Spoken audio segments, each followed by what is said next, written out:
right. All right. And welcome back, everybody. And I'm going to say the usual, please like and subscribe.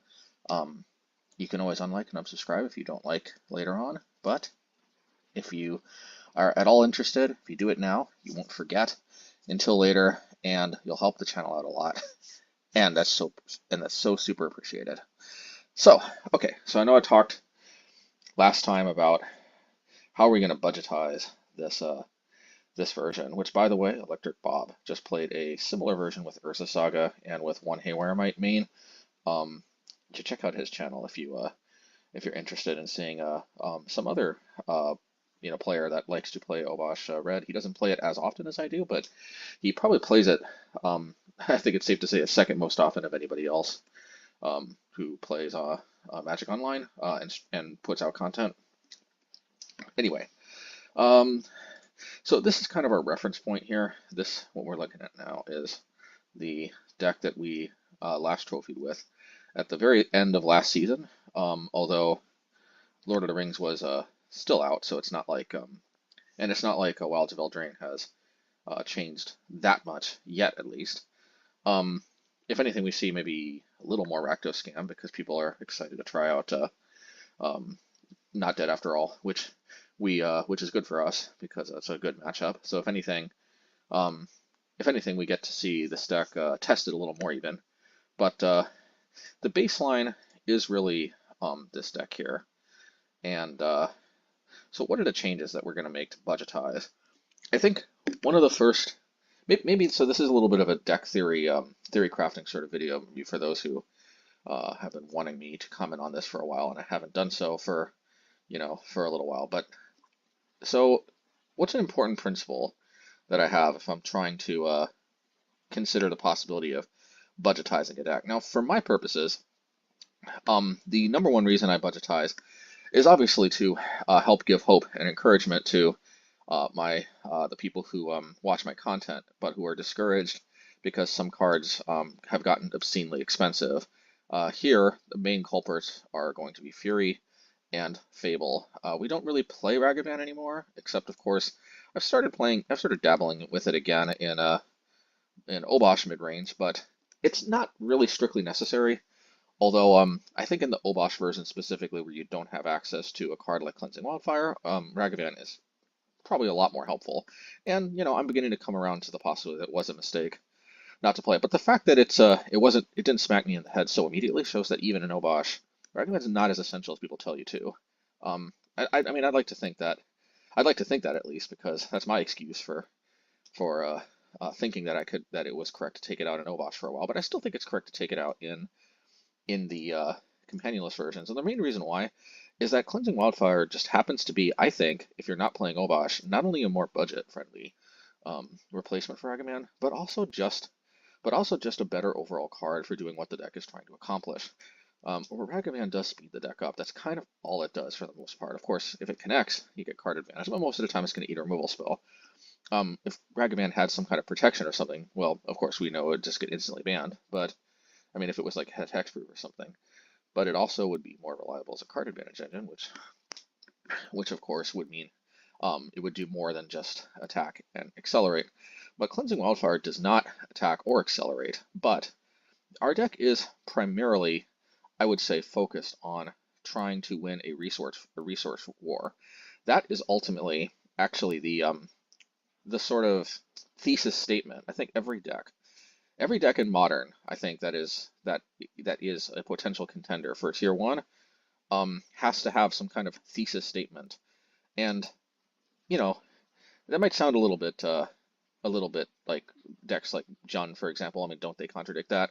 Well, not exactly. I think perhaps if we roll back the clock in Modern's timeline long enough, perhaps some very classic versions of Jund, perhaps ones with Bloodbraid Elf, maybe ones with Deathrite Shaman as well, back in that era, perhaps before Deathrite Shaman got banned and Bloodbraid got temporarily banned. Perhaps that was the last time that we truly saw a Tier 1, maybe even the best deck in Modern, not truly have a thesis statement. I mean, you could say that just trading efficiently with the opponent's non-land permanents, because for the most part Jund didn't really mess with lands, but you could just say trading efficiently, um, 1-for-1 with the opponent, and just out-muscling them, so to speak, would be the thesis plan. And I suppose there's some truth to that, but of course one could say that about any deck that actually does well. But I think there's a deeper perhaps insight we can gain into how Modern has shifted and what this means for us when we're considering what we want to be doing with our deck, and what we want to be, what might be closer to a winning strategy, what might be closer to bringing us to something that is either tier 1 or that is at least closer to tier 1.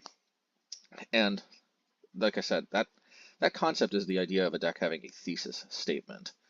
And you can see this in almost every deck in the format. For example, Rakdos Midrange, their thesis statement is very early disruption, backed by relatively aggressive creatures and a moderate amount of value engines to round out the late game package.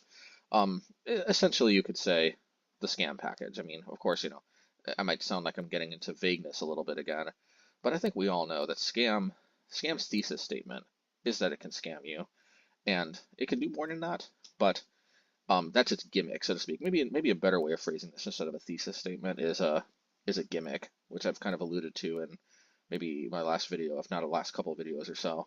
So maybe I'll switch terminology. Excuse me if that's a little disorienting, but I'll phrase it in terms of a gimmick. But gimmick sounds derogatory, and I've used it derogatorily in the past.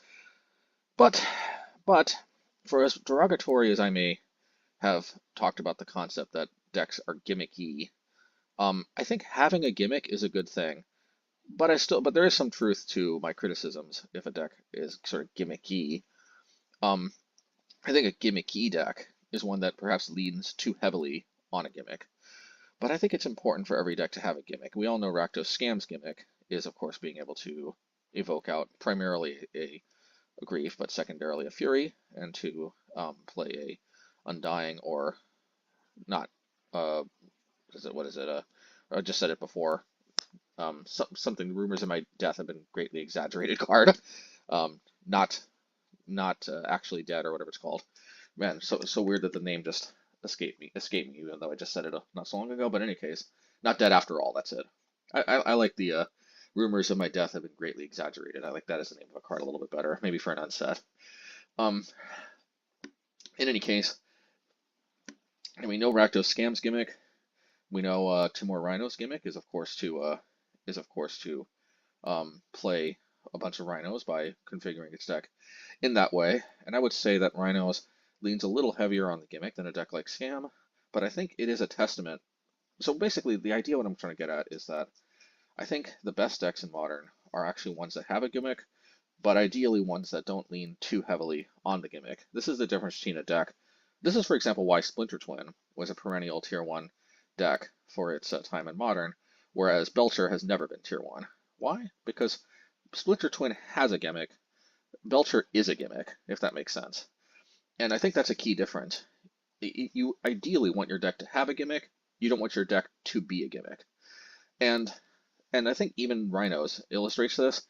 There were decks. I mean, some people still play them. Like, what do you call them? As Foretold type decks, or decks with a I forget what it's called, but that red card that allows you to cast cards. Those like those expertise type cards. It's not called expertise, but because there was other versions printed later. But Electro Dominance, that's it. Electro Dominance. There were decks that tried to play Crashing Footfalls by cheating them using cards like As Foretold and whatnot. In the past, I think the reason why those decks never really became Tier 1, at least not that I'm aware of, is because those decks kind of were gimmicks. And that might sound mean, and they could still win. I mean, heck, they sure beat us, more than we'd care to admit. Not that we necessarily felt like we had a terrible matchup or anything with them. We certainly could beat those type of decks more than we can beat the current iteration of Rhinos. But at the end of the day, those decks were a lot more gimmicky, because if they didn't draw their As Foretold or their Electro Dominance or whatever it may have you, they couldn't really do much. Whereas I think with Timur Rhinos, for example, what we see is we see a deck that that has a gimmick and can generate a lot of power through the gimmick, but that ultimately can win without the gimmick. And that is ultimately the most scary part about Temur Rhinos, is that even if we play a Stonebrain, even if we play Chalice of the Void, even if we play as many Ratchet Bomb effects as the eyes can see, what's ultimately most scary about Temur Rhinos is they can still win. They can still win with Murktide, they can still win with Fury. Back when they used to play Seasoned Pyromancer, I don't see that too much anymore, but it can always make a comeback at any moment it feels like. They can certainly win with Seasoned Pyromancer, and that's ironically one of the toughest ones because just for the same reason we like to play Seasoned Pyromancer. It just produces so many threats, and you know, it can jump out of the graveyard for another bite at the apple. Bottom line is, the Temur Rhinos deck doesn't have to turn into a gimmick deck. It gets to have a very powerful gimmick while still being able to play a lot of powerful cards that can win the game without the gimmick. And I think that's a good illustration of the difference between those As Foretold type decks and Rhinos. Now, there could be good As Foretold decks out there, and I'm sure there are, and I think I have played against some. I would say, though, that your As Foretold deck, if anybody really wants to make that card work, you, of course, are encouraged to try, because the funny thing, though, is there is like a sort of like there is tier 0 decks, and the funny thing is tier 0 decks almost always are kind of gimmick decks, and that's the funny thing. Tier 1 decks are almost always decks that have a gimmick but aren't a gimmick. But the funny thing is whenever there is a tier 0 deck, oftentimes it is a gimmick. Now of course there are exceptions. Like I don't know that like Eldrazi, for example, was you know, broken Eldrazi during Eldrazi summer or Eldrazi winter or whatever it's called. I don't think Eldrazi technically falls under the category of gimmick. I mean, it sort of did, but that's a little bit of an exception. I would say that tier 0 decks can, let's put it this way, if the types of decks that could break this rule that I'm saying, where most tier 1 decks have a gimmick but aren't a gimmick, tier 0 decks have a much greater tendency to break that rule. For example, Hogak kind of was a gimmick, but it was just such a powerful gimmick, and it overpowered literally everything else. It's almost impossible. But even Hogak, though, is a good. It somewhat illustrates my point. I do ultimately think Hogak was one of the most gimmicky sort of tier 0 sort of decks that we've seen in Modern for a while. Although I guess I don't know that this ever was a thing. But like, what's it called? What's that deck called again? Hypergenesis. Hypergenesis is probably more gimmicky. I don't know that deck ever actually was tier 1. Wizards might have just freaked out at the sheer degeneracy of what they were seeing that they banned it. But I don't know that deck ever truly dominated the format in the way that perhaps people feared it would. I could be wrong. I'm not necessarily the best Modern historian. I was around when it first started, but I kind of got in sometime after it first started. I actually thought the format wasn't going to stick, but when it did stick, that's when I started to get a little interested in it because I jumped ship from Legacy. I actually am surprised Legacy is still going as strong as it did. Anyway, I don't want to make this too, I kind of getting a little off topic here, but the point is, like, even Hogak illustrates, Hogak could amazingly still win sometimes, even if you like surgical to Hogak or something or whatever. And that illustrates an important point. Now, true, Hogak would be extremely neutered, and that was your best bet to steal wins against Hogak is to you know, if you could somehow take Hogak out altogether. But the fact that Hogak could still win with just Blood Gas and stuff like that, and Vengevines, I believe. It's hard to remember like all the different iterations because it went through several big changes, but like that put an ultimate cap on just how much you could truly hate the deck out, because after all, if you just go all in on like extirpate type effects, then you're going to lose to everything else in the deck. So even one of the most gimmicky tier 0 decks still has this quality, as we can see, where it is ultimately not a pure gimmick. It's not Goblin Charbelcher. I'm sorry to keep picking on Goblin Charbelcher, but I'm sure on some level, even you Charbelcher fanatics out there who love playing the deck, I mean, you know, if you're playing Magic the Gathering, you're probably above average in intellect. You know, that's just the reality. So I'm sure you can appreciate that that you love Belcher, but you have to admit the deck is the definition of a gimmick. At least it is right now. I suppose, you know, future cards could be printed that change things, but at most, the deck can spice it up by also playing some kind of oops all spells type cards like those Balustrade Spire or whatever. But even there's a limit to that. That kind of turns you into an oops all spell deck that happens to have Belcher as a alternate win con more than a dedicated Belcher deck. I suppose the only alternative could be like Empty the Warrens or something, which Legacy plays. For whatever reason, the modern deck I don't see play.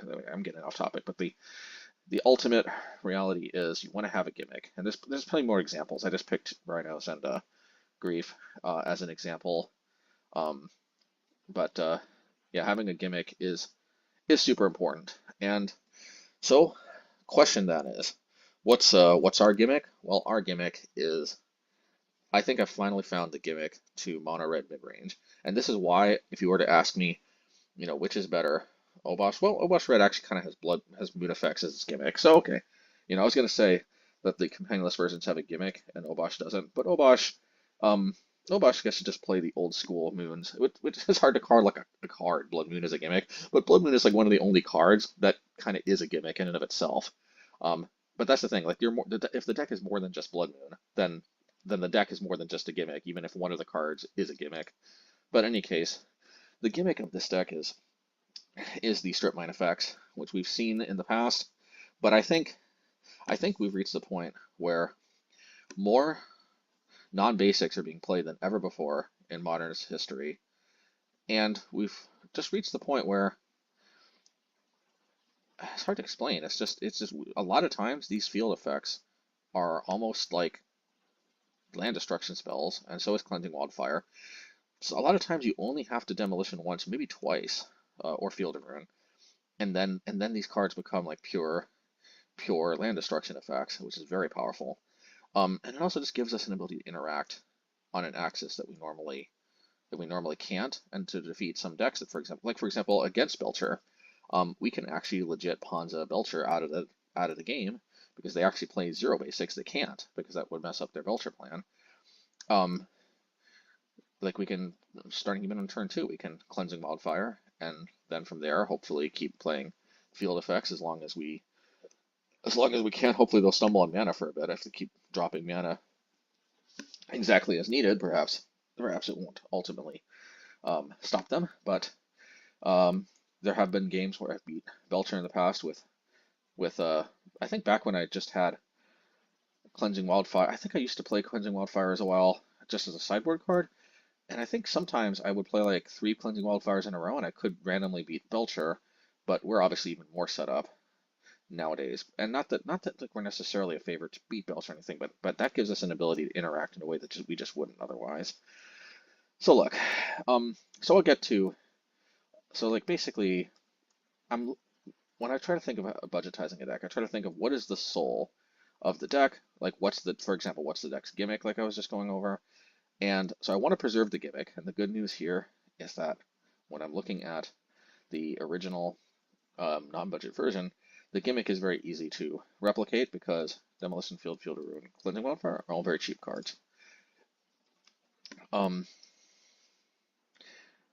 that then takes us to like, can we preserve the soul of the deck even without the money cards, which of course requires us to identify the money cards. Now, technically, Shatter Skull Smashing I've noticed jumping in price a bit, so but we can add this to the list too. So okay, the money cards. This is kind of an up and down type of card. It depends. This seems to be the most fluctuating out of all the cards, I think, probably because of those like Oops All Spells, Belcher, whatever type decks that I was mentioning earlier. I think as those decks go up and down, the price for this goes up and down. But let's just say, to be err on the safe side, I think we can all agree pretty much all these cards are pretty much dirt cheap, except for 4 cards in the main deck, which are technically Emrakul costs a little bit, but it's a one of. And if you can just get Kozilek or any of these Eldrazi will do. Emrakul is the best though because you only really bring this in against mill, and the higher converted mana cost helps to prevent huge Tashas a little easier, because if they hit one Emrakul off like the top 3 or something with Tasha, that'll pretty quickly stop the milling. Anyway, we've got 4 basic cards, 4 basic money cards here. We got Shatter Skull Smashing. Can't remember exactly what this was selling for, but I think over $2 is the last time I checked, so it's not a super big money card. Fury, I forget honestly the price for Fury, but it's large. I think it might be over $30 or even over $40 by now. So anyway, we got Fury. We got Seasoned Pyromancer. Seasoned Pyromancer is I think 20-ish. Don't quote me on this, but I think out of all these 4, Shadow Skull is the least money intensive, and Seasoned Pyromancer is the second least. And then Fable, I can't remember the last time I checked Fable, but Fable has definitely risen in price a lot as well. And I think I definitely, from last time I recall, it's definitely higher than Seasoned Pyromancer, and by a fairly noticeable margin as well, I believe. So basically what we're going to be looking for is, so the question we have to ask ourselves is, can we win without, okay, the first actual important question we have to ask ourselves is, are any of these money cards strictly necessary? And this is important because if we cut a money card that actually is, there's another way I can frame this. Are there reasonable substitutes? Let's phrase it this way. The main question for budgetizing a deck is, are there reasonable substitutes for the money cards?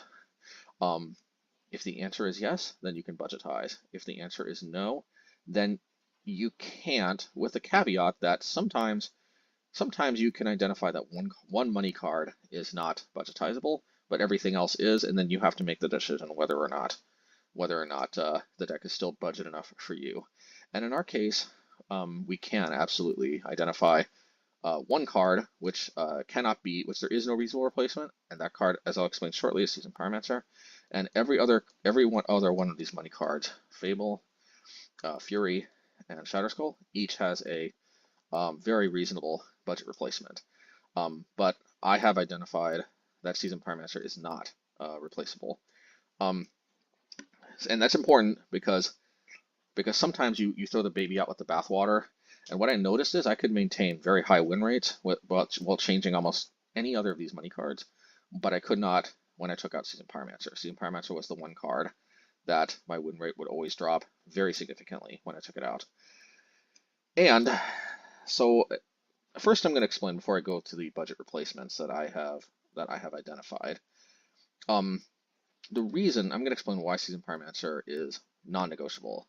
Okay, if you want to play Obosh Red, or just Mono Red Midrange, I think you have to spring for Seasoned Pyromancers. Yes, even with Orcus Bowmaster in the format, which punishes us more than ever before, the card is too important, and it's even more important in the non-Obosh versions. And let me explain.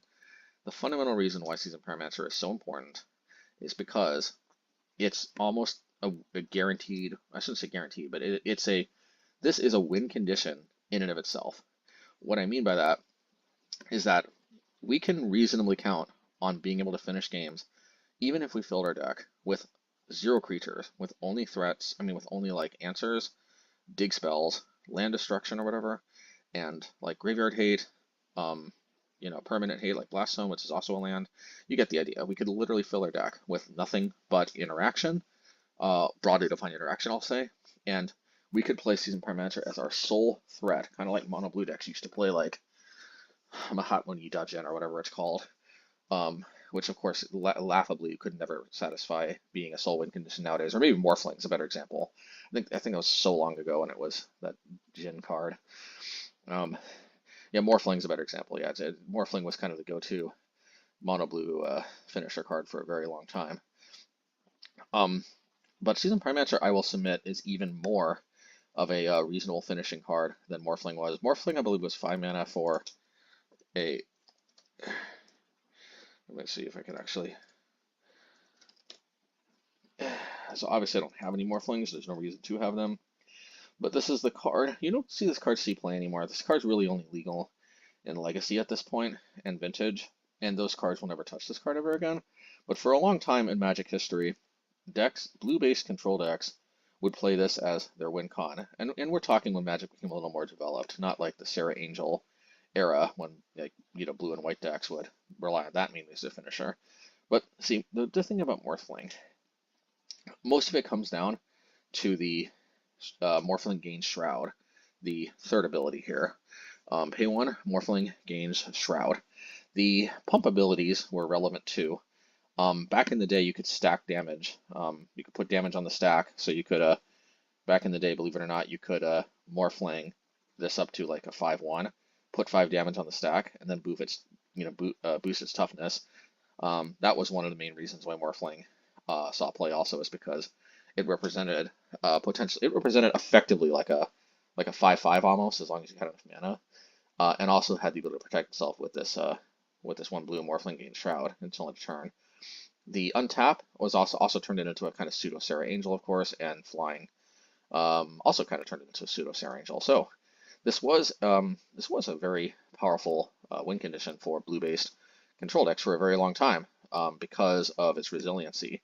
You could, back in the day, as long as I guess you weren't facing another counterspell deck, because that must have been a nightmare having to try to win the game by resolving these through each other's counter magic.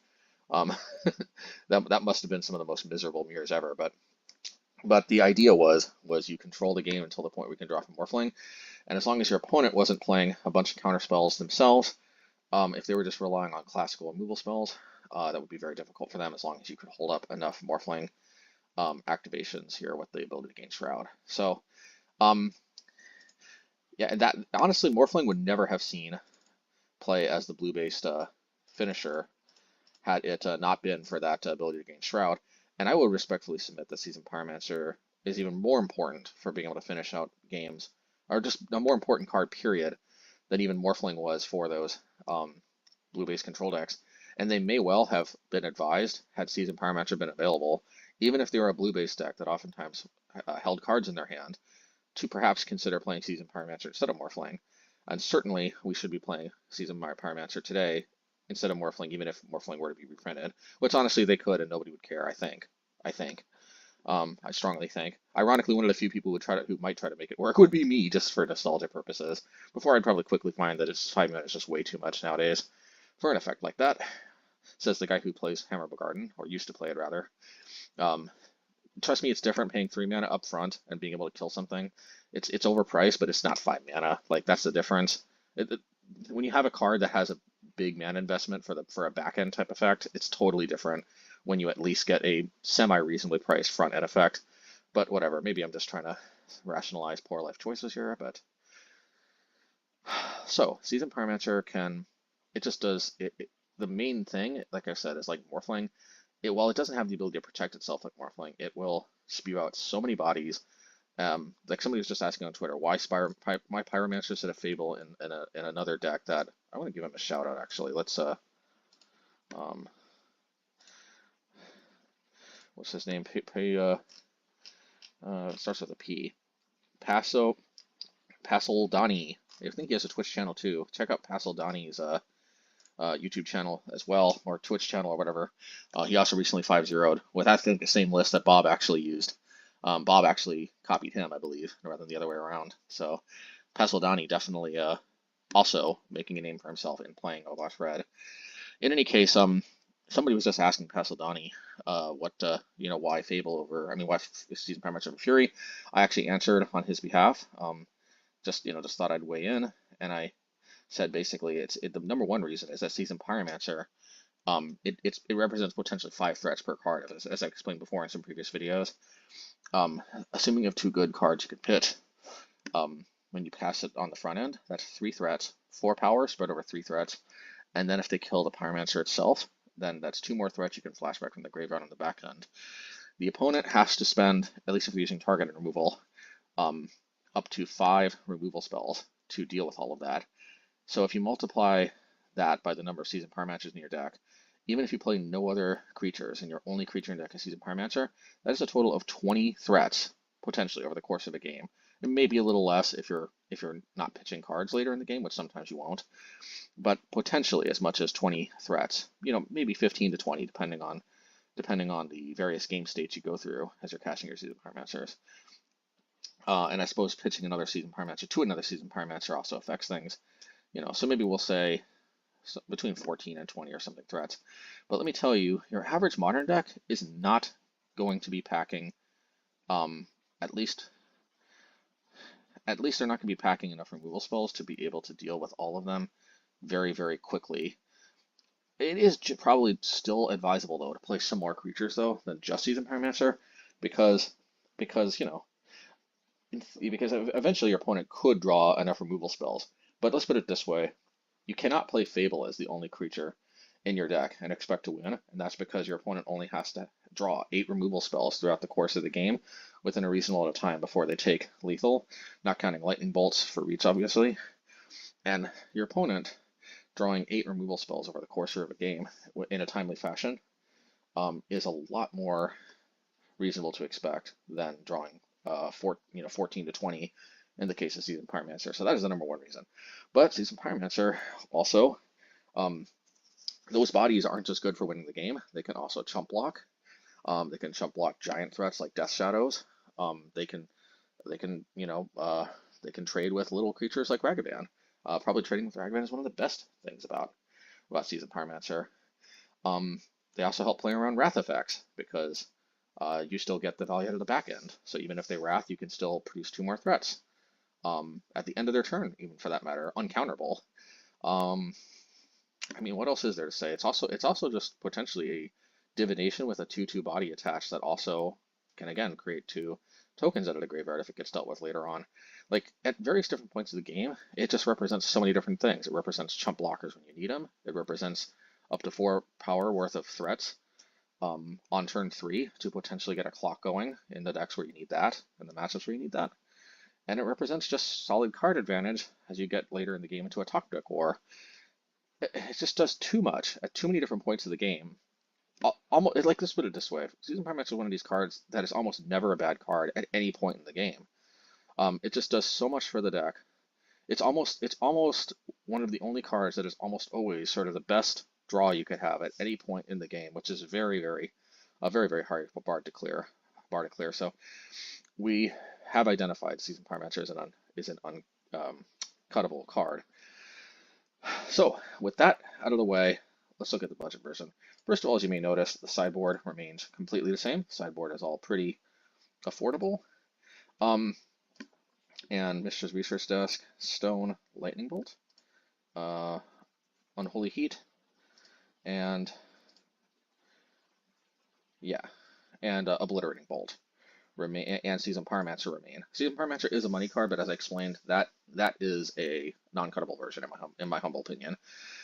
You by all means are encouraged to try without, but I think you're going to either end up, in order to improve the deck's win percentage, if you cut Seasoned Pyromancer, you're probably going to end up morphing the deck into something like some kind of a Shrapnel Blast burn type deck, which can have some good results sometimes. Perhaps Prowess itself or something like that. But if you want to keep the spirit of Mono Red Midrange alive, Seasoned Pyromancer is pretty much that card. However, when it comes to Fable, what is my budget replacement for Fable? Sorry. Yeah, so I've gone through a lot of different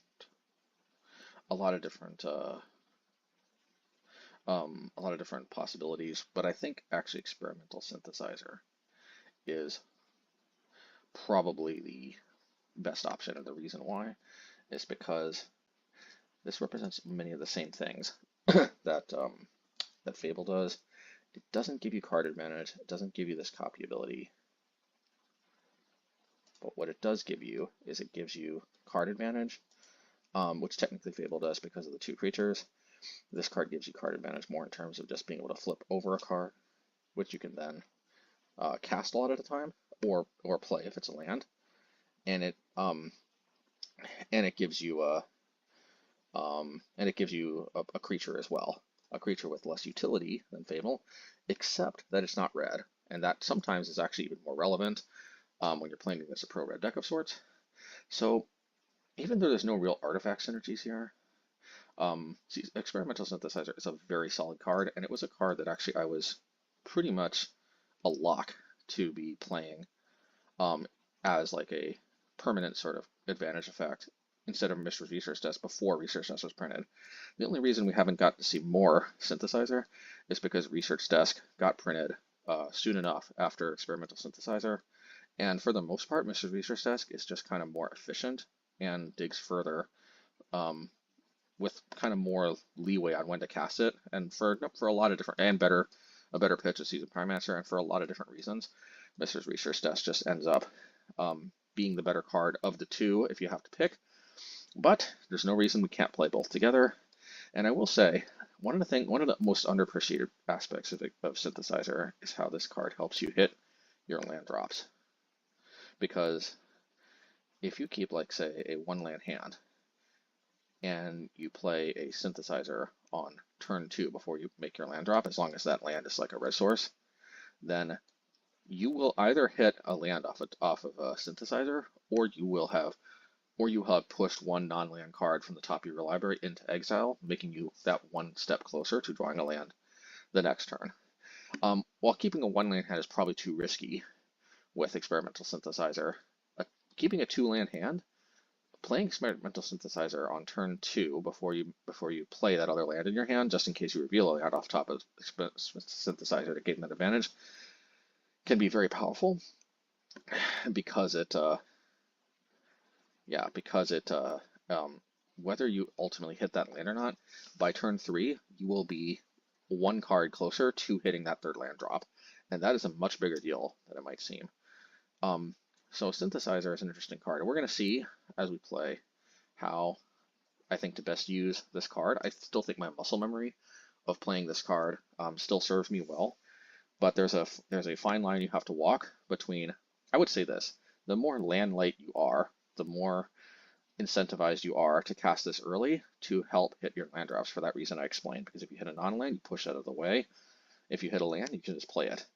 So if you're itching to make your land drops, you're very incentivized to play this, even when you won't be able to, say, cast a 3-drop, which is the top end of cards that you could reveal off of it, or have the correct mana for that matter. But I would say the more mana flooded you are, if you're really mana flooded, I think you probably want to wait as long as you can. Of course, if you really have to like top deck a burn spell, like to kill a Stoneforge so it can't drop a Calder or something, then sometimes you got to do what you got to do and hope that you just flip one over even earlier than you'd like. But I would say the more lands that you have, the more you're incentivized to wait, ideally up to turn 4 or so, where you have proper mana to, for example, cast a Seasoned Pyromancer, because the last thing you want to do when you're mana flooded is to flip over a business card, especially a card like Seasoned Pyromancer, and not be able to cast it. So that's generally, I think, the rule. The more mana screwed you are, the more you want to play this early, and the more mana flooded you are, the more you want to play this late. And obviously, as the game goes on, the more quote-unquote flooded you are. It's not really flooded if you're like on turn 10 and you have like 6 lands in play, but you get the idea. Later in the game, you always become mana flooded, sort of. So what that means is you're always going to be a little bit more incentivized to play this early in the game, and you're always going to be a little more incentivized to play this later in the game, which happens to work out perfectly because, well, the early game is earlier and the later game is later. Of course, again, having mana flood hands early will change the calculation, and having an unusually having only 3 lands still in turn 10 could also change the equation as well. So the land situation doesn't always correlate perfectly with the time of the game you're at, but I would say the most often game, your lands will correlate with the time period the game is taking place in. Okay, so that's Synthesizer. Oh yeah, and don't forget about this cracking it and making a token. A lot of times it will be correct to just play this on turn 4 and hope to hit a land. It does depend, of course, for the same factors I was discussing above, but don't be shy to crack this for the token, because just having a 2/2 non-red creature that has vigilance is, in a lot of situations, better than you might think. And it's also a win con. Don't forget this is also a creature, so it also helps supplement our Seasoned Pyromancer as a win con. And as you can see, actually, we play so few win cons here that this is why Seasoned Pyromancer is non-negotiable, because if you take Seasoned Pyromancer out of this list, then they could easily just deal with our Bugbear and our Synthesizer tokens, and then we just can't win. So, I mean, then we just basically just play the deck.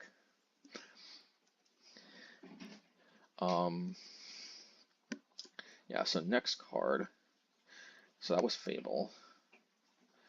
The next, before I get to Fury, I'll go to Shatterskull Smashing. This is a pretty easy swap. The end of the Bugbear, last time I checked, is both more inexpensive. It both costs less money, and I think it just fits the budget version better anyway, even if money wasn't a concern. So even if, for example, these cards cost exactly the same, or even if the end of the Bugbear costs slightly more, I would recommend, if you can, picking up Bugbear instead of Shatterskull if you just want to get started and want to start off with a starter budget version. And Bugbear will also serve you very well in the Obosh version, since we can't play Shatterskull Smashing in the Obosh version. But the reason why we went Bugbear here instead of Smashing is because we are more light on threats, because without Fable and without Fury, we are definitely lighter on threats. And remember, Fury represents 2 threats each card, up to 8. Synthesizer only represents 4, up to 4. So, yeah, Synthesizer it's similar enough to what Fable's doing, but it's different enough that we partially want to make up for the differential in number of threats by also supplementing with Bugbear. That's my opinion, at least. And it takes us with the last card. And in truth, I was very close to calling Fury basically irreplaceable, and another card that unfortunately you have to string for, which would make the deck relatively unbudget at its core, but that never rubbed me the right way. I always thought Seasoned Pyromancer, I can't even comprehend of a card that could fulfill what Fury is giving me. But I thought to myself, like, ultimately, what's the main reason we play Fury? You know, it's actually not the 3/3 double strike. It's actually being able to deal 4 damage. And in that regard, at first, I looked at first I thought to myself, there used to be like a card that I used to like to play called Violent Eruption, I believe. So one of my first thoughts is, I started playing around this time period when Torment, this set, came out, and one of my very first decks was actually Red-Green Madness, and this was a card I used to love in Red-Green Madness. But one of the things that stood out to me the most back in those way old days, and we're talking like, my goodness, we're talking like 20-something years ago. Magic is a really old game, isn't it? And the crazy thing is, Magic was still kind of an old game when I started. Now it's like an ancient game.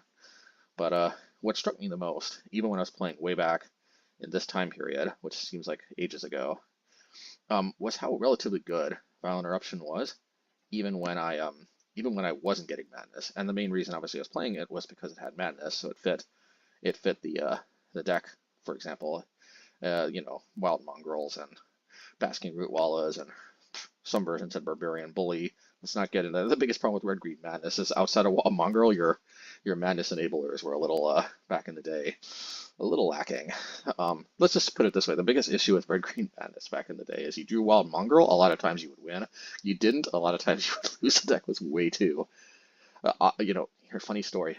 You know what? I ultimately ended up settling on the best way to make Red-Green Madness more consistent. Obviously, this took it more into like extended / eventually legacy, but it was actually to play Gamble. You know, I'll get to the point later on, but funny story. There's so many different like enablers and stuff, but ultimately I was like, you know what? It's worth the risk of discarding the Wild Monger you try to put into your hand. Like, you know, just gamble for another girl, and that actually, it still didn't make the deck like, you know, a deck that I would sleeve up for a major tournament or anything, but it boosted the win rate enough that I'm like, yeah, this is, anyway, this is a funny story, because Wild Monger was so essential to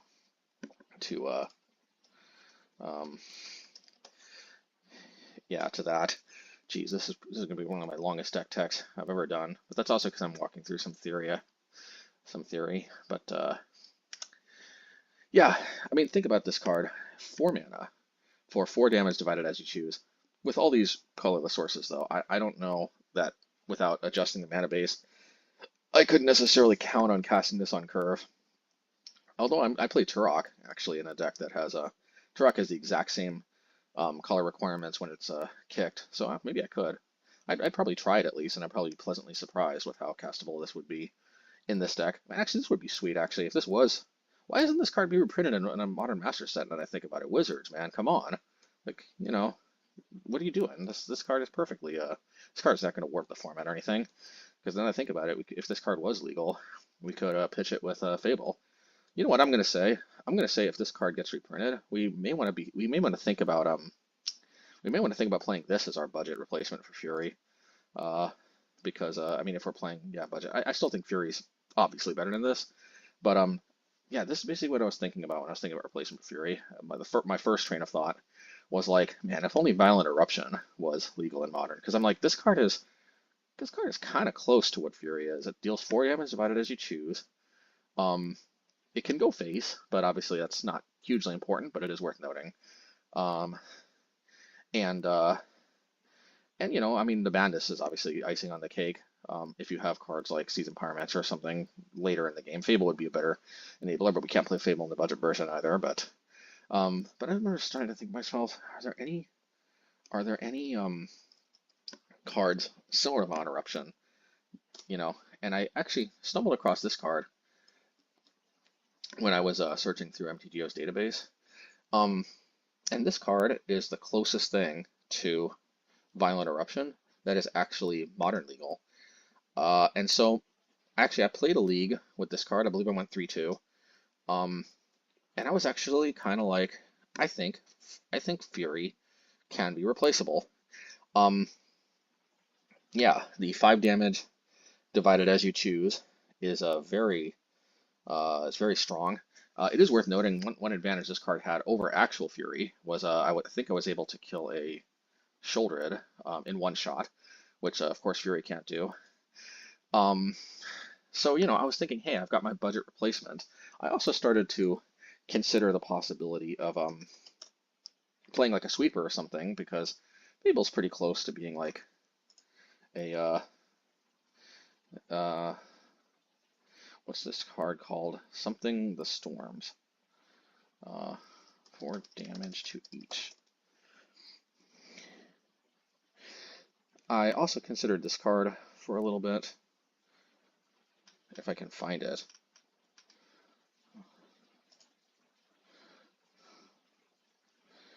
Mana value 4.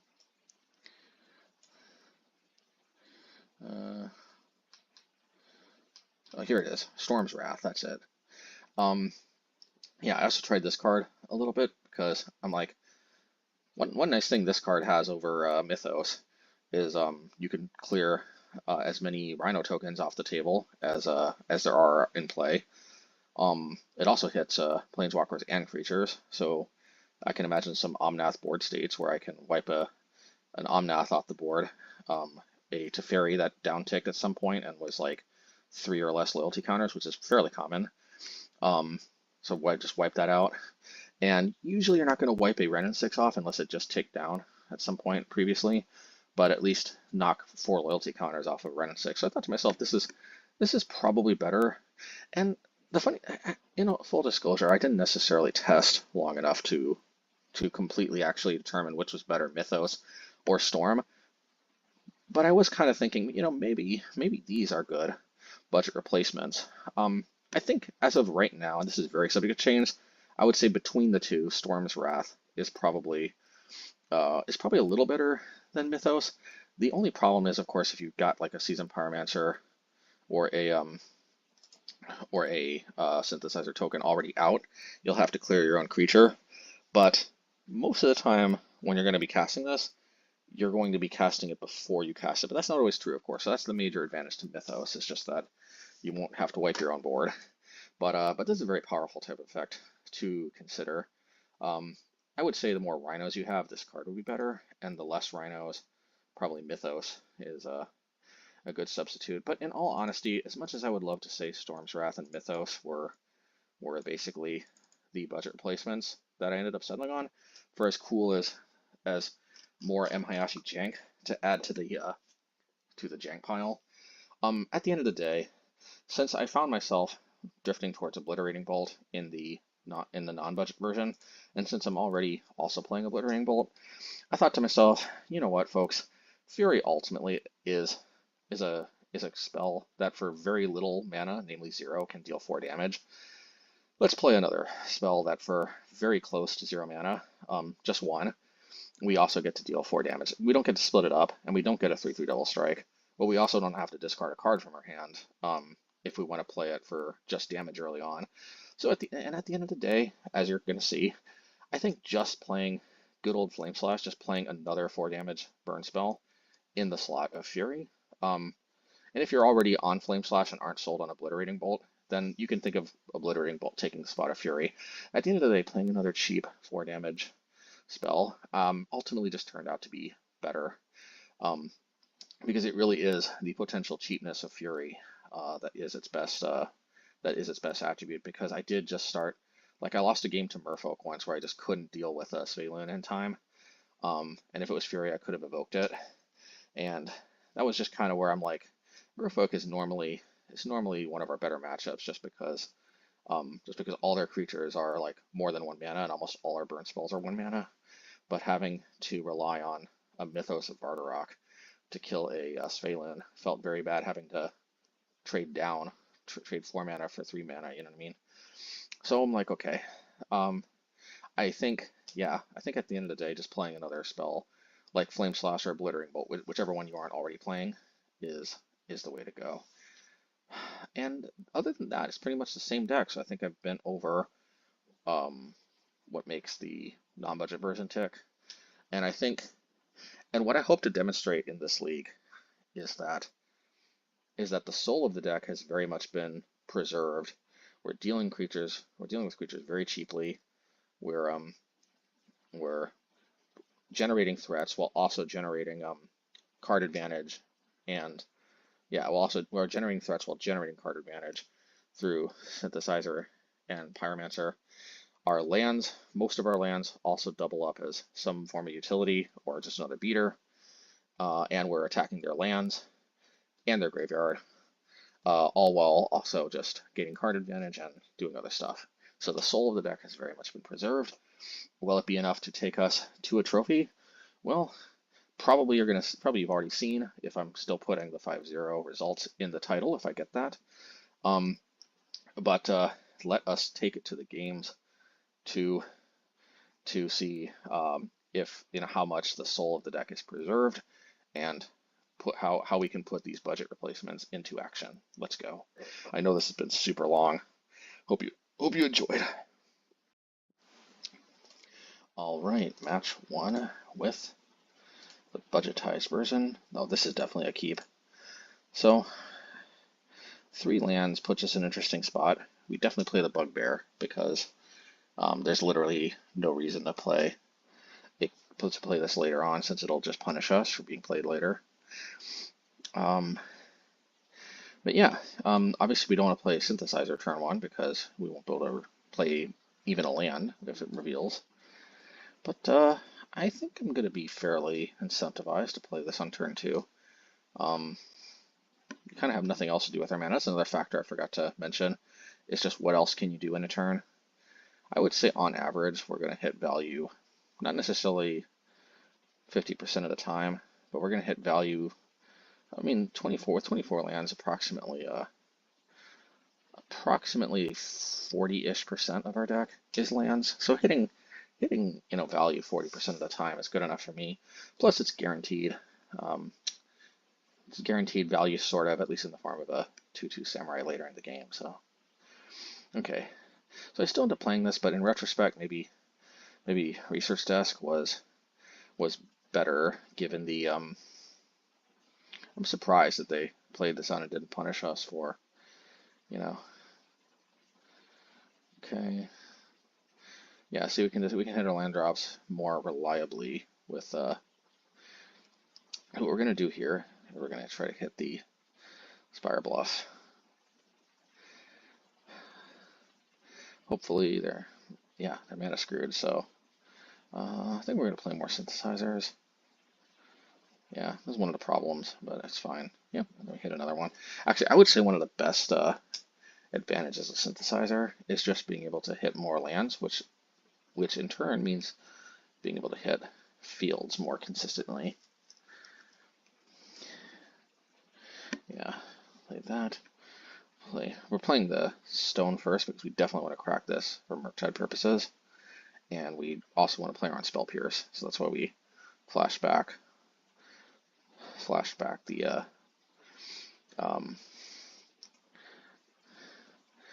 Research Desk first. So of course Counterspell, it's fine, but this also means we get 2. Yeah, Demolition Field that.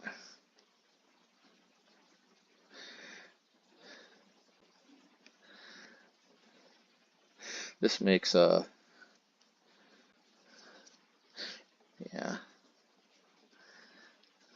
Yeah, no, it's not, there's little reason not to do this. So we will, might as well play this. Are they gonna counter for reals? Alright, fair enough. Murktide is one of their only paths to victory here, I think, so makes sense.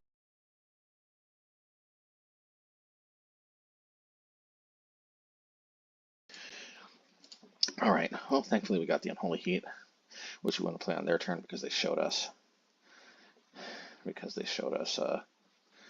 what you would call it, force negation.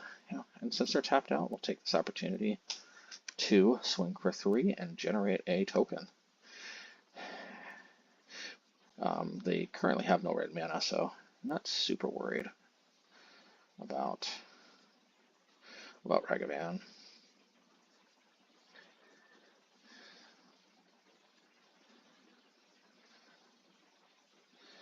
Alrighty. Alright, Goblin token. Attack. Alright, hey, play out. These synthesizers, as you can see, really help burn through our deck. In theory, Synthesizer is actually more card advantage than Fable because Fable is filtering, but it's ultimately only 2 cards, the token and the reflection. But Synthesizer represents potentially card advantage when you cast it, the 2/2 Samurai, and then another card in addition to that Samurai when you crack it. So up to 3 cards. And I think here, very much showing the worth. As we can see, our strip mine gimmick here really doing work. Yep, that's a good one. We'll take it. And I think we're definitely going to crack. Yep, and I think we've seen enough. All right. Okay, before we actually decide whether we keep or not, how did we sideboard? Like I suspected, no changes whatsoever. This is a matchup we're pretty much mean boarded against.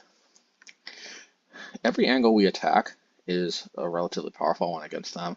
They only play 3 basics, no mountains, so it's fairly easy to keep them off of red mana. The Graveyard Hate that we incidentally pack helps to keep their Murktides in check. The Unholy Heat is a lot of burn potentially.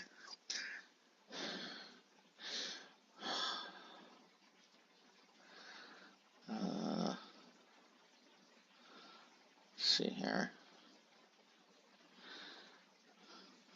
Yep, and I think I'm just gonna.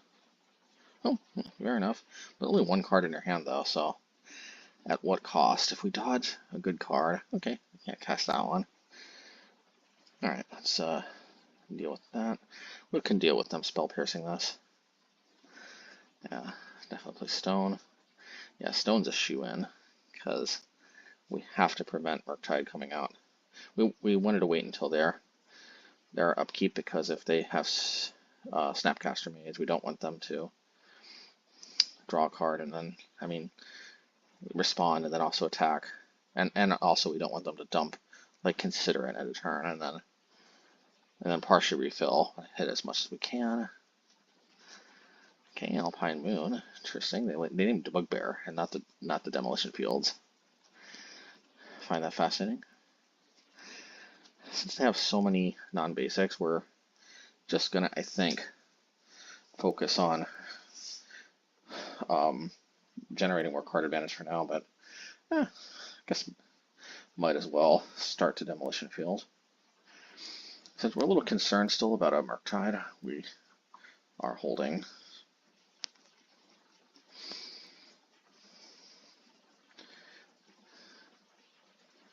Yeah, might as well. That's a mistake actually if they have 2 lands. I think in retrospect I probably would have held. I have to play around Spell Pierce where wait until end of turn to play Demolition Field. Oh. They must have an island in their hand that we're waiting to pitch with Ledger Shredder.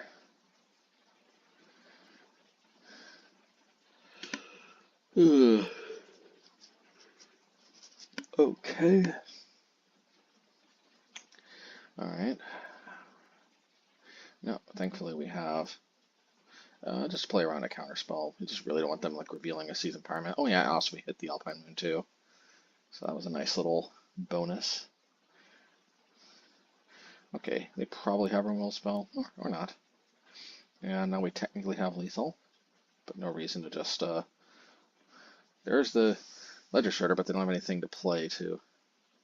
Yeah, and then that should just be GG. Alrighty. Alright. Match 2, game 1, let's go. Yeah, and this is definitely a keep. And I am very, are we playing Murktide again? Let me make sure I'm not accidentally just replaying the same matches before. No, I'm definitely not. So, just happened to face Murktide twice in a row.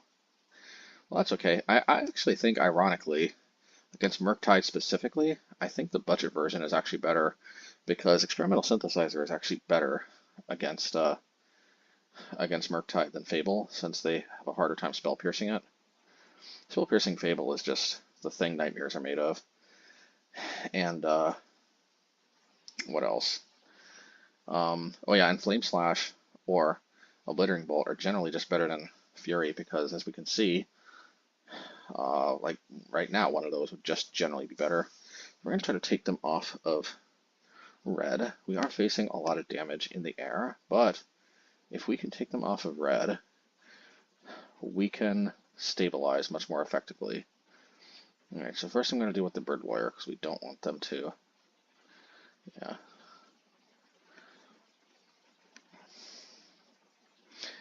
Yeah, I guess we'll play Bugbear.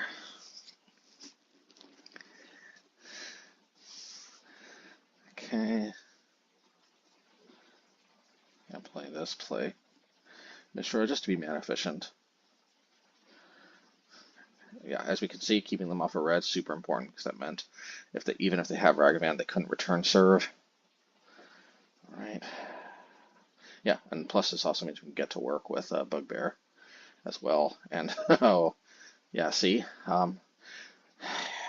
the patience of being able to pick off their lands first. You can't always do that. Sometimes you have to prioritize killing the creatures first, but given that we didn't really have much of any removal, but we did have a lot of ways to deal with their land, it just felt like setting up for once we dealt with the creatures, they would have the inability to play more to replenish them. Just felt like a good place to be, and turned out to work. All right, next. All right. Yeah, we couldn't keep that last hand because it had literally no red sources, and staring down turn 1 Ragavan seems like the easiest way to lose an otherwise winnable game.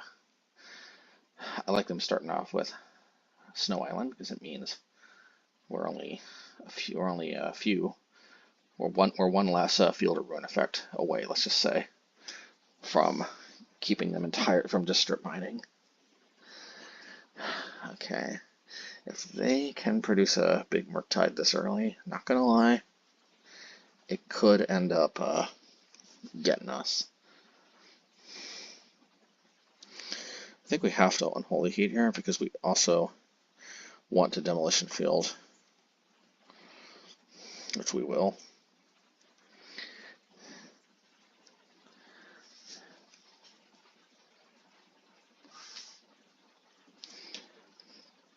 Yeah. Drats, foiled again.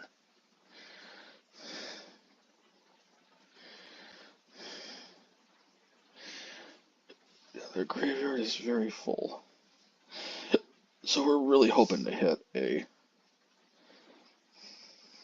We need to keep a Blast Zone up for now before we hit that stone, because we want to intercept the Ragavan. Okay, well, we don't have much of a choice. We really can't get hit by this. Alright, wise. Alright, beggars can't be choosers. If we play right into Spell Pierce, we play right into Spell Pierce. This is the most mana efficient. Okay, well, it's just not Spell Pierce. Please be another Dragon Maze Channeler so we can Blast Zone for full value. No, that is the opposite.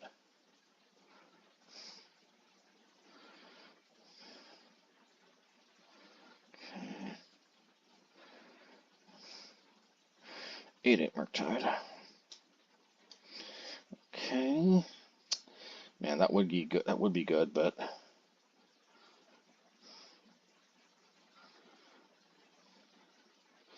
I don't even know why I played it.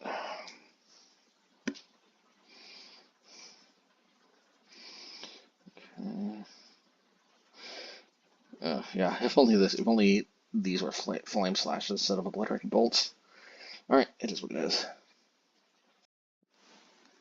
All right, match two, game 3 for all the marbles. Still no sideboarding. Yeah, we'll keep. So we have Stone to help control an early Murktide. We've got a plethora of early interaction. They're not leading on Ragavan, so our red mana is not overtaxed. Okay, we might be mana screwed. We'll probably just have to. Alright, yeah, we'll probably just have to crack the stone just for. Okay, well, it turns out maybe we're okay.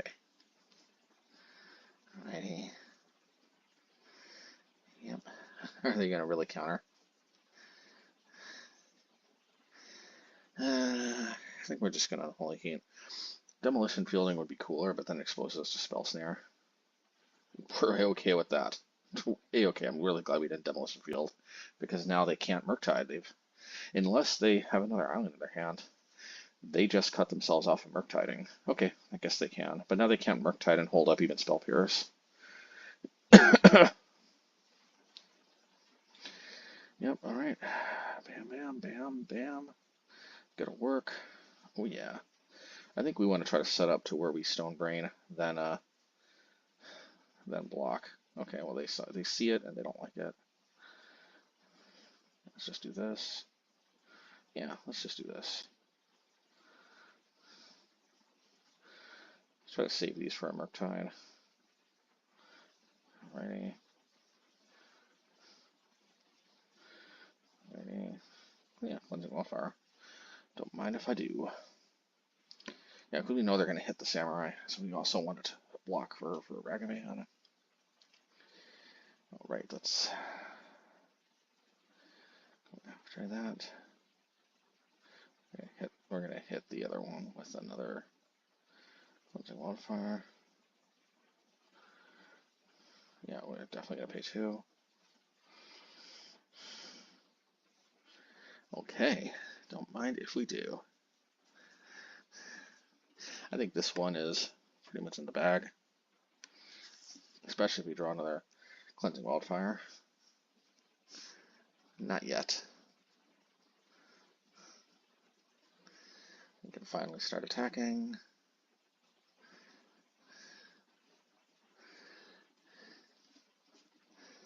Alright. Flashback tokens. Flashback research desk. Lightning bolt.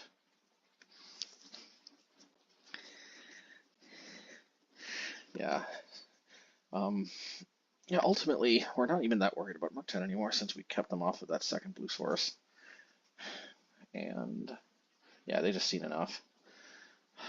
All right. All right. Let's see how this one goes. Yeah. Yeah, this is Evil. Ooh, Tron. All right, so this is going to put us to the test. But we do have Geomancer to help as well. So, I mean, if I had to, and they looked at Mulligan fairly aggressively, if I had to pick a deck of mine to go up against Tron, I'm glad we have this one. Oof, this could get very ugly. We have a lot of fields, though, but they have a lot of ability to search for missing lands. They can only have 5 next turn, though. That's why you don't go after tower. More mana comes down when they search for it. Alrighty, One Ring. Yeah, let's just do this. We're gonna try to go up to power plant. There is a possibility we just entirely take them off power plant. Yep.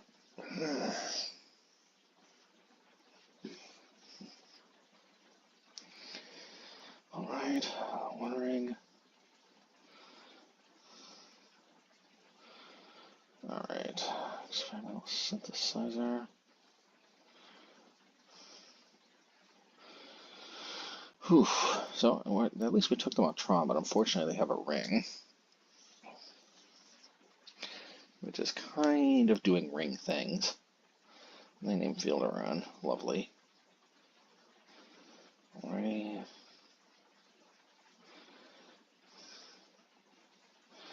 Lightning Bolt.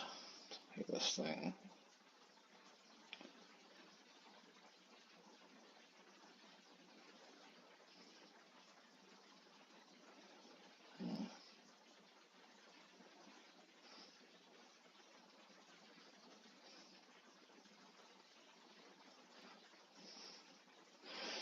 Okay, what is this one here?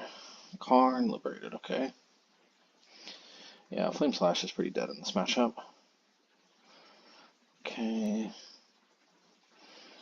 Alright, not bad. We have to deal with that, period. I mean, think of it this way, we almost burned 10 minutes off of their clock. That has got to count for something. Alright.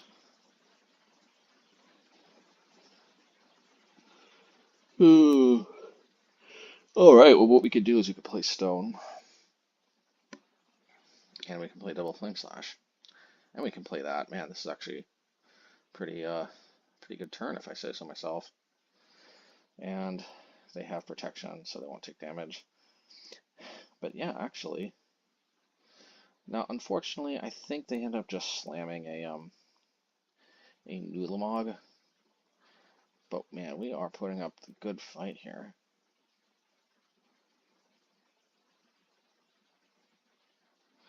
Alright, Walking Ballista.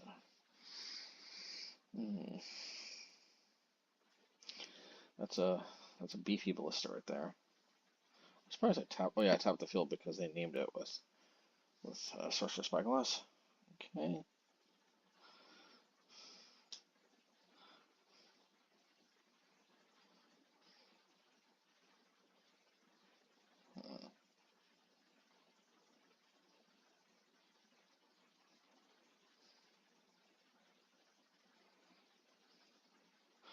Yeah. The Nulamog is just gonna finish us off. And Stone, unfortunately, just won't really get us there because it won't die because of indestructibility, so it can never exile it.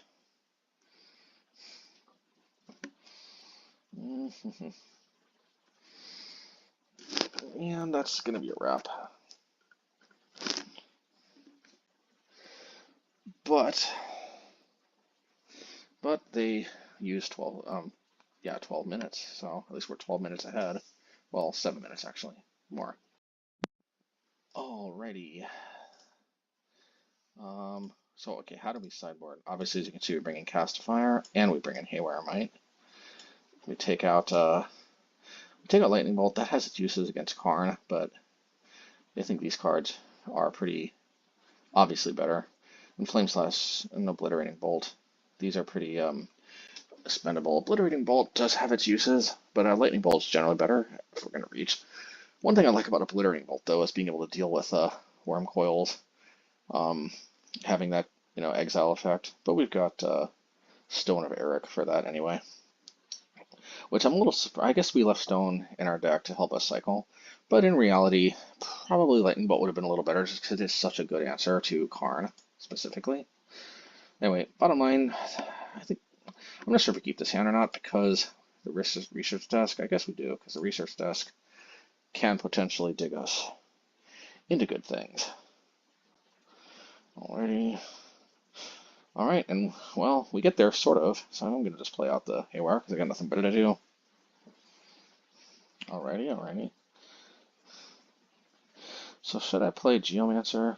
I guess I have no choice because that land comes to play tapped. Okay, Sorcerer's Spyglass, Demolition Field. Interesting. So I can blow up the Spyglass. No, I can't because I do not have a burn spell that can actually target that. Well, I guess I do, but I don't have enough red mana.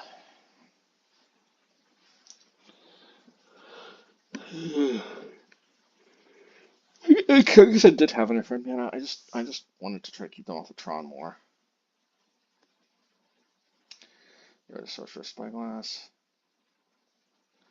Do that one. Hit Karn. It's fine.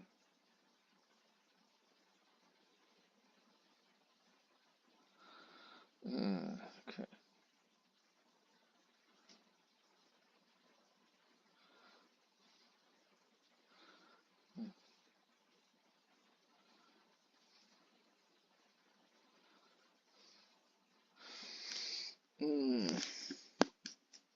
We could play Cast on Fire, but I think we really want to save that for the One Ring.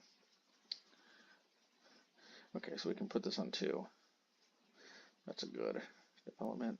Okay, that's a good development. We're actually keeping them off of Power Plant pretty nicely. If they play one more Power Plant, they actually don't have any more. I think it's come time we have to deal with it. I guess not. Alright, let's just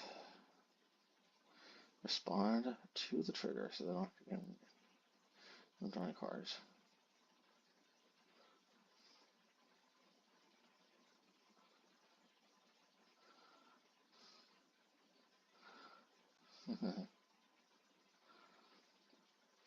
Alrighty. Well, we are certainly taking a lot of damage here. They have burned a lot of time off of their clock, though. I don't know what's going on exactly. Alright, good thing we were patient with that Cast on Fire, because we're gonna... Oh, alright. So we can just hit that.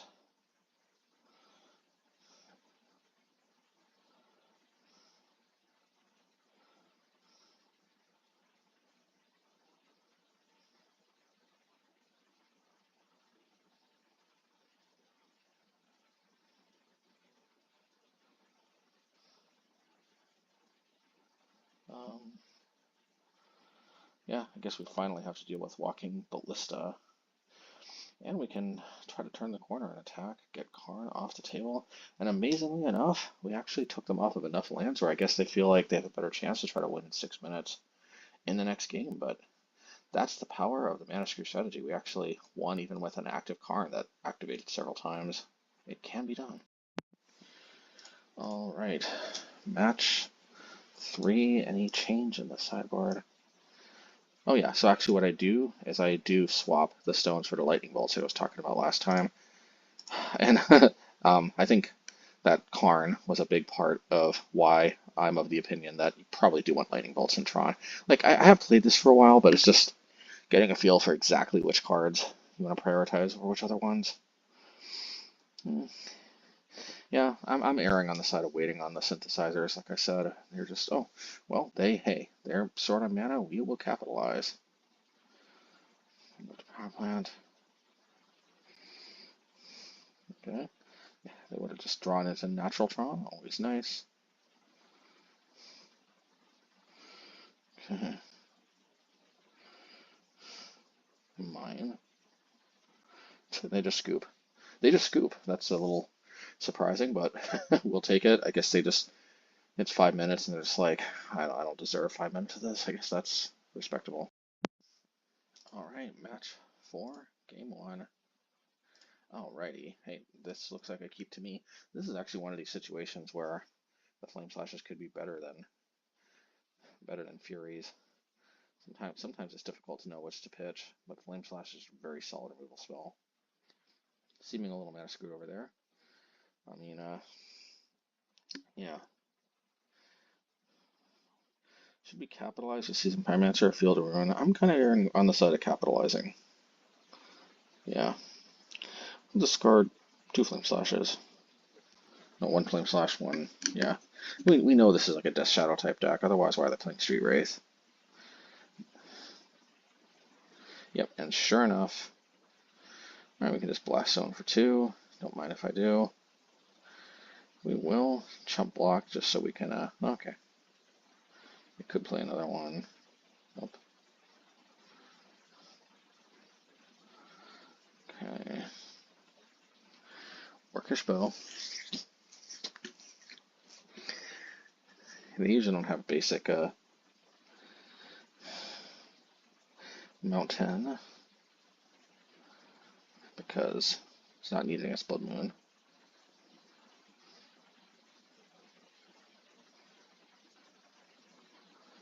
Alrighty. Yeah, they just had enough, I guess. Because they don't want to show us, I think, that they're out of basics. But I know Death Shadow. I know they only play 1 swamp. Alright. Alright, match 4, game 2. Sideboard. As awesome as Cleansing Wildfire seemed, I think we actually ironically want Seasoned Fire because they might have the ring. I think I've pretty much established at this point they usually don't play the ring, but they could. You can play the ring in almost any deck. But the main thing is that Seasoned Fire is just so good against Orcish Bowmasters. It kind of answers it 1 for 1. So that is the number 1 reason. No red sources, but I don't think they play Ragavan, so I think we can afford to take some of the early turns off. Yeah, see, they're worrying about my hand. Oh, and we top deck a red source anyway, so we don't want them to know about it.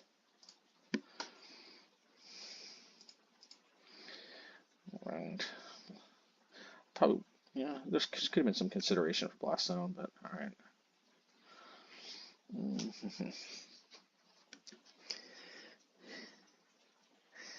Alright, so we are going to hit their Blood Crypt. Oh, I thought we were going to hit the Blood Crypt. Guess not. We're very confident of Ragavan. Okay.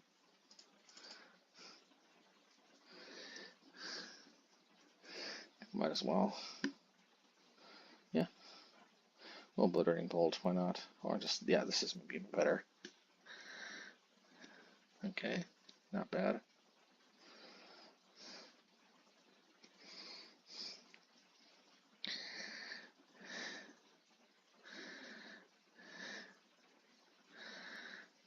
Okay. Hit this, which is a blue source. Yep, sure enough, they only have basic swamp. That's pretty par for the course that I'm aware of.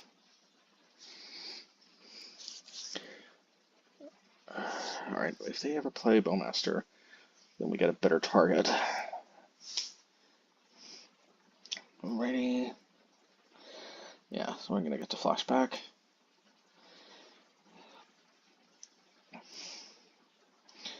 The question, okay.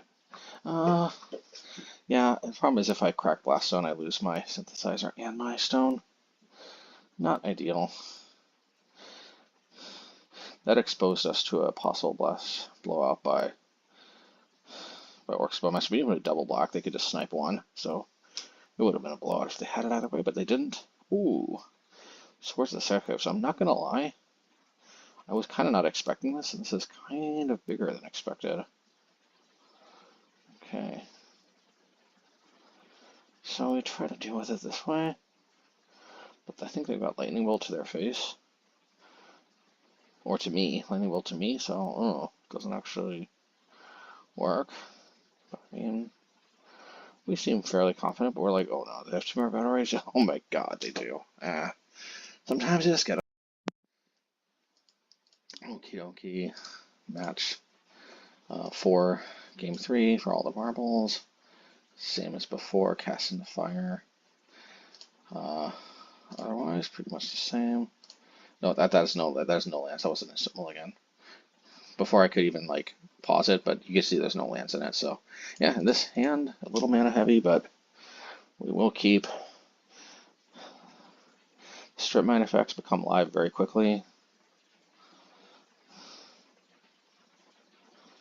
Yep, okay.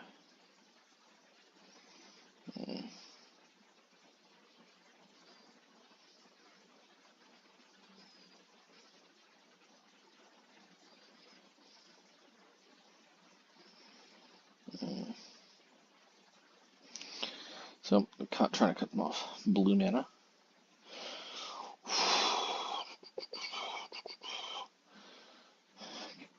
Just try to cut them off of any mana. I mean, they're pretty low on cards, so maybe we can. If they play another Bowmaster, I think we're going to hit the token. They didn't. All right, fair enough, fair enough. Okay, play Blast Zone. Play that.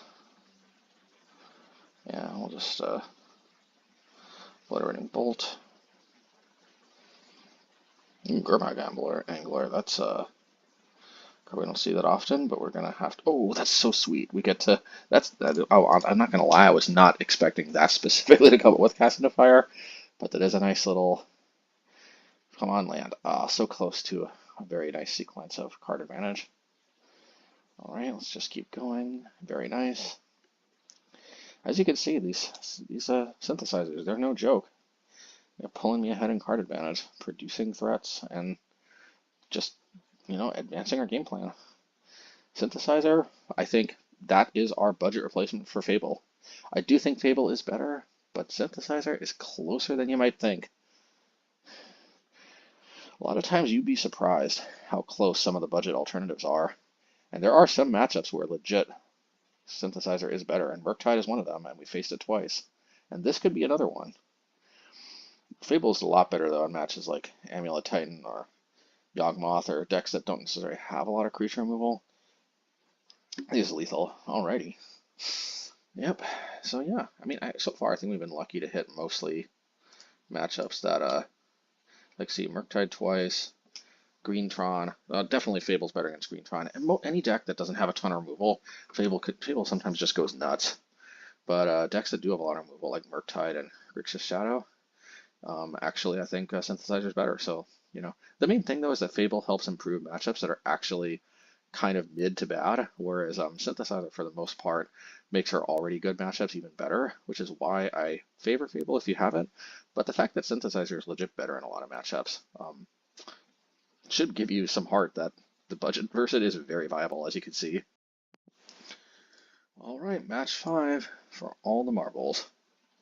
Oh, yeah, and this is definitely a keep. And Tron again. Tron. But I think this is Tron with a twist. No, it's actually it's just Tron. Alrighty. Yeah. Alright. I love the Synthesizer just always helps push us to more Demolition Fields, but Fable, though, gives us a little more control. Plus, it doesn't get shut off by Karn. I'm going to hit Karn. Demolition Field. Don't mind if I do. Reset desk. Hopefully they don't just natural Tron again. They did not, thank goodness. I was worried about the One Ring. That arguably is even more terrifying. This is absolutely nightmare fuel right now. I've got so many artifacts. Karn shuts them all down. They play One Ring. They're eating my lands. I am in serious trouble, I tell you. SOS. Oh, man. Something tells me that we're not starting off winning game 1. That's for sure.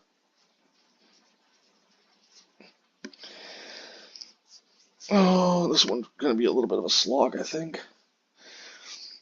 Yeah, or they just slam it in Rolamog. Alrighty. Maybe these longer deck techs actually do help balance out my videos where the commentary goes faster. The commentary absolutely goes faster when I'm commenting over. So, I mean, the name of the game really is surprise, surprise. Just try to find as many Field of Ruin type effects. We're so close to Unholy Heating, yet so far away. They're gonna play something.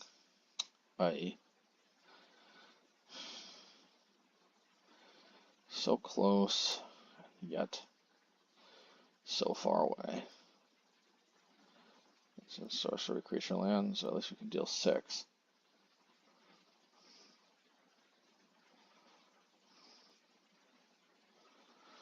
Alrighty. And then I guess we just Obliterating Bolt.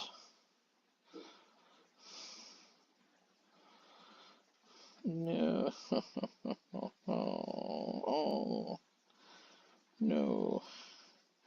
Yeah, they're gonna go absolutely nuts.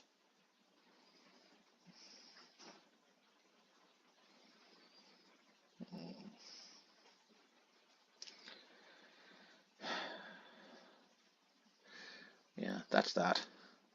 Game's over.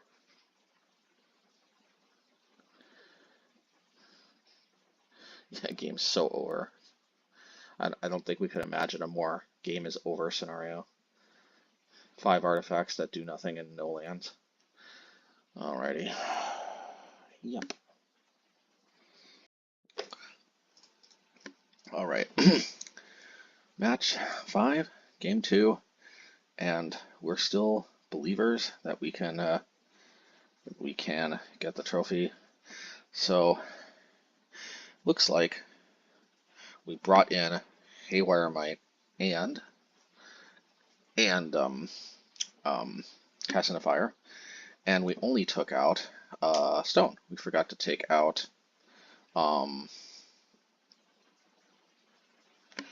no, I guess we took out Stone and Obliterating Bolt, but somehow we are 64 cards. Oh, because we brought in Geomancer. And obviously 2 Blast Zones, because of the most expendable for 2 forests. What was the card we take out? We don't want to take out Lightning Bolt. Take out, Let me take a look at the deck and see. Flame Slash. That was a... we were actually very close to just kicking ourselves for pretty much just punting the game, but let's see here, trying to get back in the game. Here we go. All right. Yeah, keepable hand. Got the goods. Alrighty, expedition map. Yeah, might as well just hit it before they could draw before they can get a Tron land off of it. Yeah, might as well hit the Tron land as we can.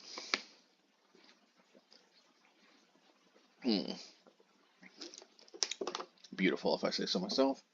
We don't expose the Demolition Field to getting Boseju'd, so that's why we played out Blast Zone first.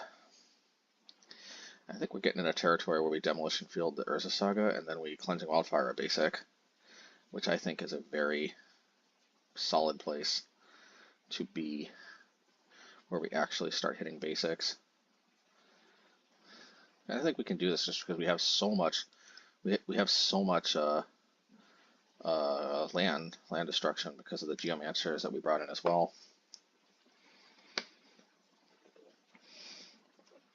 It's unfortunate, though, that we can't cast the Geomancer, but if we had played Cleansing Wildfire, we could have. But it doesn't matter because they scooped anyway.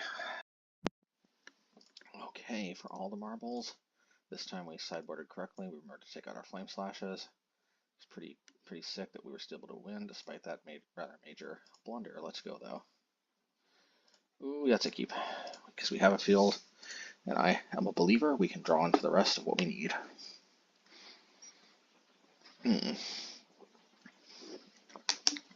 Okay, so we didn't get Cleansing Wildfire, which would have been helpful to hit Natural Tron, but this is not actually that big of a deal because we have cast into the fire.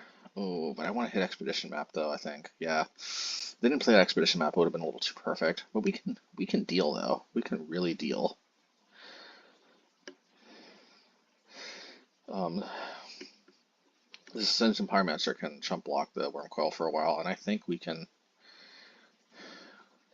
I think we can win. I think we increased our chance of winning by hitting the map. I really do. Yeah, I really, really do.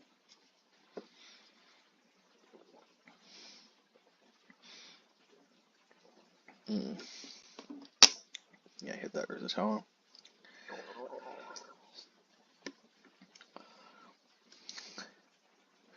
Yeah, I mean we're taking damage, but the Seasoned Pyromancer is hopefully going to bail us out. See how easily they can get Tron back. So we just want to be very careful about this whole Cleansing Wildfire for sure. Okay, hit that. Man, you know, folks, yeah, we're risking it, but we are totally doing it. Oh, that really made us regret not doing this first. Like, why did we wait? We could have kept this up.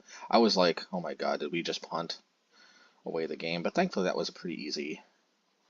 Yeah, we can use Unholy Heat to at least slow this down. Don't mind if I do. But we definitely put ourselves in a danger zone that we didn't have to if we had used our card a little more judiciously. Yeah, so we're definitely going to try to hit the one ring. Like, I do think this is a balancing act we can manage. We thankfully don't draw a card. I'm surprised that in retrospect, I probably should have discarded 2 lands. We can hit the lifelink one, trade. Yeah, I don't care about a Illusion Stone, so I think we're in pretty good shape here. Oh yeah. Oh yeah. Love to see it. Oh, love to see it. The deck's humming around. The deck's humming along.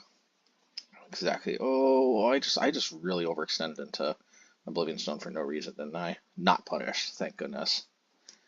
Ooh, how awesome does it feel to not get punished? Now we can deal with the Oblivion Stone too, for that matter. Ooh, with a card we top deck too, no less. We do not deserve to get this lucky, but sometimes we take the not getting punished for very, very egregious misplays.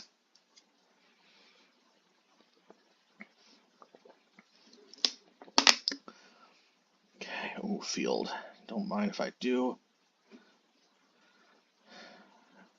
And maybe we just start attacking with Bugbear. Yeah, or do this.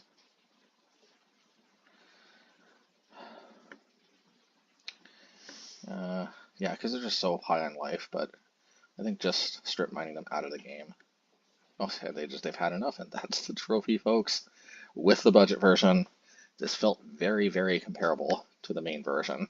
You know, Fury, I'm not gonna lie and say Fury and Fable do not add power to the deck, but let me tell you, good old trusty Flame Slash, or again, Obliterating Bolt if you're already playing Flame Slash, very close in power level, my humble opinion.